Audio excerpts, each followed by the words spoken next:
Okay, hi everyone. So today let's discuss this interesting problem. So it says two particles A and B, each carrying a charge Q, are held fixed with a separation D between them. A particle C, having a mass small m and a charge small q, is kept at the middle point of the line AB. If it is displaced through a distance x perpendicular to AB, what would be the electric force experienced by it? Okay.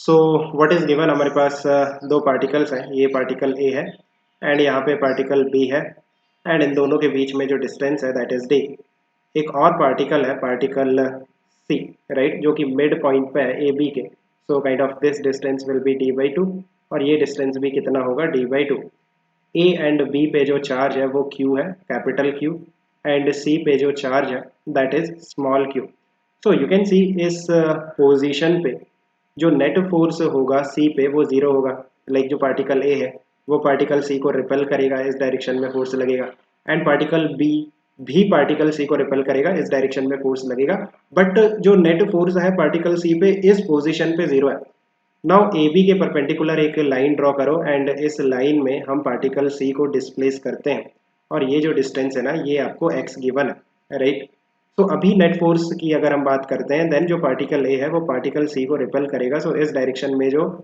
F E लगेगा electrostatic force of repulsion on particle C by particle A that will be k small Q capital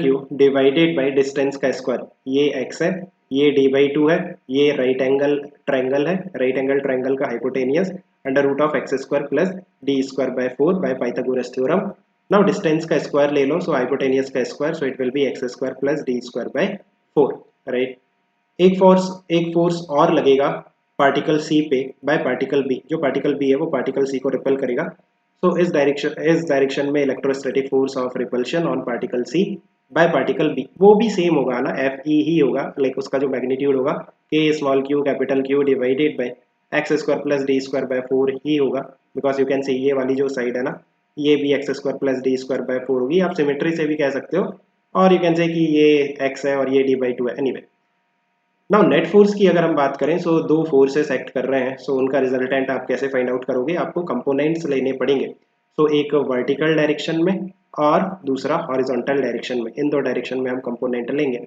और you can say x और Y direction में हम component लेंगे forces के तो उसके लिए आपको एंगल पता होना चाहिए now let's say this angle is theta right then ये वाला एंगल भी थीटा होगा सिमेट्री से हम कह सकते हैं if this angle is theta then ये एंगल थीटा होगा and if this angle is theta then ये वाला एंगल थीटा होगा नाउ कंपोनेंट ले लो ये वाला जो एफ ई है इसका हॉरिजॉन्टल डायरेक्शन में इस डायरेक्शन में कंपोनेंट आएगा कितना आएगा एफ ई का कॉस थीटा ये हॉरिजॉन्टल डायरेक्शन का कंपोनेंट है ना और वर्टिकल डायरेक्शन में इस डायरेक्शन में जो कंपोनेंट आएगा वो आएगा एफ ई का साइन थीटा सिमिलरली आप देखो ये वाला जो एफ ई है इसका हॉरिजॉन्टल डायरेक्शन मींस इस डायरेक्शन में कंपोनेंट आएगा एफ ई का cos theta and vertical direction में इस डायरेक्शन में कंपोनेंट आएगा एफ ई का साइन थीटा तो कंपोनेंट लेना आई थिंक सभी को आता है तो आप देखो हॉरिजॉन्टल डायरेक्शन में जो एफ ई कॉस थीटा और एफ ई कॉस थीटा है वो अपोजिट डायरेक्शन में है सो वो आपस में कैंसिल हो जाएंगे सो हॉरिजॉन्टल डायरेक्शन में कोई भी net force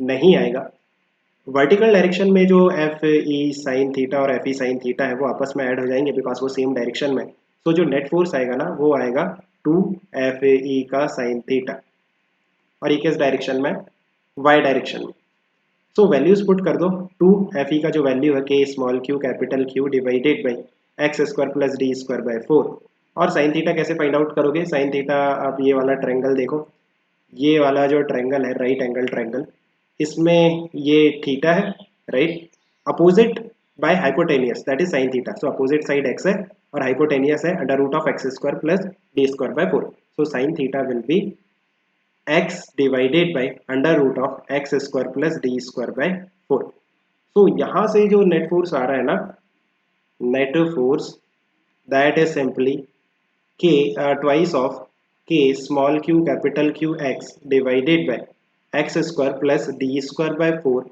rise to the power three by two है ना लेकिन दोनों का आप मल्टीप्लाई करोगे तो वो थ्री बाई टू हो जाएगा तो ये नेट फोर्स निकल के आ रहा है और डायरेक्शन क्या है ये पार्टिकल ए है ये पार्टिकल बी है राइट ये इस तरह से है। यहाँ पे इनिशियली जो पार्टिकल सी है वो यहाँ पे था। फाइनली जब हमने पार्टिकल सी को यहाँ पे शिफ्ट किया एक्स डिस्टेंस पे, सो जो नेट फोर्स निकल के आ रहा है पार्टिकल सी पे वो इस डायरेक्शन में आ रहा है नेट फोर्स, है ना, जिसका वैल्यू ये रहा, मैंने यहाँ पे बॉक्स में लिखा है। एंड इनिशियल पोजीशन पे जो नेट फोर्स था पार्टिकल सी पे वो 0 था। एंड जब हमने एक्स शिफ्ट किया तो ये नेट फोर्स निकल के आ रहा है वाई डायरेक्शन में। ऑप्शन बी चेक करते हैं। Assuming X much lesser than D show that the force is proportional to X. तो काफ़ी सिंपल है, आपको जस्ट एक कंडीशन गिवन है, उस कंडीशन का यूज़ करके आपको कुछ शो करना है। So if x is much much much lesser then d, आप डिनोमिनेटर को देखो, डिनोमिनेटर में हम क्या कर सकते हैं, डिनोमिनेटर में आप x को इग्नोर कर सकते हो एज कंपेयर टू d, और you can say x square को हम इग्नोर कर देंगे as compared to d square, right. So जो डिनोमिनेटर है ना x square plus D square by 4, उसकी जगह जस्ट डी स्क्वायर बाय 4 आ जाएगा, बिकॉज हमने एक्स स्क्वायर को इग्नोर कर दिया as compared to d square, है ना। D square by 4 raise to the power 3/2। सो ये देखो ये डिनोमिनेटर है। So kind of d by 2 का square, like d square by 4 is nothing but d by 2 का स्क्वायर, और इसकी पावर 3/2। सो ये 2 से 2 पावर कैंसिल हो जाएगा। सो d by 2 का cube, so it will be d cube by 8। सो जो डिनोमिनेटर है ना वो कितना हो जाएगा, d क्यूब बाई 8। सो जो नेट फोर्स निकल के आएगा, न्यूमरेटर तो सेम है 2k small Q capital Q x divided bye जो डिनोमिनेटर है वो हो जाएगा डी क्यूब बाई 8। सो 8 ऊपर मल्टीप्लाई में जाएगा, सो 8 इंटू 2 दैट इज 60। सो ये नेट फोर्स आ रहा है। सो यहाँ पे लिख लेते हैं जो नेट फोर्स आ रहा है दैट इज के 16k small Q capital Q x divided by d q. You can see बाकी सारी चीज़ें तो कांस्टेंट है। This net force is directly proportional to x. See check करते हैं। Under what conditions will the particle C execute simple harmonic motion if it is released after such a small displacement. Okay, so देखो अगर हम SHM की बात करते हैं ना, लाइक आपने अगर एसएचएम अच्छे से स्टडी किया है, देन ये एक पार्टिकल है, ये अपनी मीन पोजीशन पे है। मीन पोजीशन क्या होती है, जहाँ पे नेट फोर्स 0 होता है, राइट। जब हम इस पार्टिकल को किसी डिस्टेंस x पे शिफ्ट करते हैं, देन एसएचएम के लिए जो फोर्स आता है ना that is minus of k into x. So ये इक्वेशन है एसएचएम की। सो यहाँ से आपको दो चीज़ें चेक करनी होती है। एक तो जो फोर्स होना चाहिए, नेट फोर्स जो होना चाहिए वो डायरेक्टली प्रोपोर्शनल टू एक्स होना चाहिए, एंड सेकंड जो नेट फोर्स होना चाहिए वो रीस्टोरिंग होना चाहिए।